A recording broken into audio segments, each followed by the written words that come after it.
For people who want some brand, they say what should be for where witch doctors. Then you because I saw them was house on yes was sat in a you. What more pedeg would much as a wall to say war by for no the walk to war. Boo also cry no a chess a one a bob boodin chess as may say an answer bent war by for. Sansa mean Tim Russia began walk quasitana. Ya woman do on Sasha and cratas my bay and brasse. Obien or my more what to me say, or booby bay and nas what you'll be to baby, so her any bay.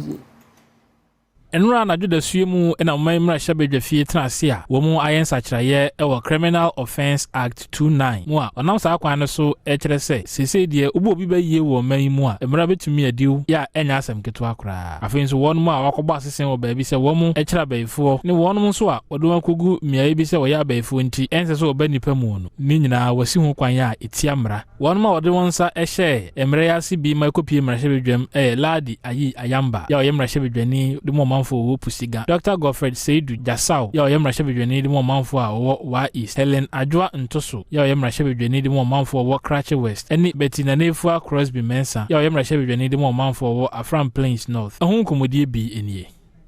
Honorable members, an act to amend the Criminal Offences Act 1960, Act 29, to prohibit the practice by any person as a witch doctor or a witch finder, to proscribe the declaration, accusation, naming or labeling of another person as a witch and for related matters. Honorable members, Criminal Offences Amendment Bill 2022 is read the third time and passed.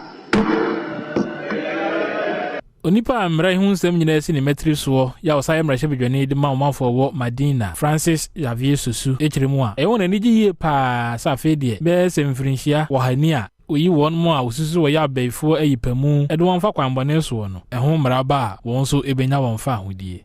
For all the 539 persons who are locked up in witch camps across the country, they are looking forward to us to take some decisive step to dealing with this situation.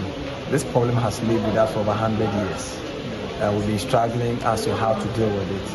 And to the extent that this 8th Parliament has found it needful to pass this bill into law, for me, it's definitely going to bring about a very serious mind shift. It's going to correct a lot of ills in our society. And I am confident that we are just building a better society for ourselves.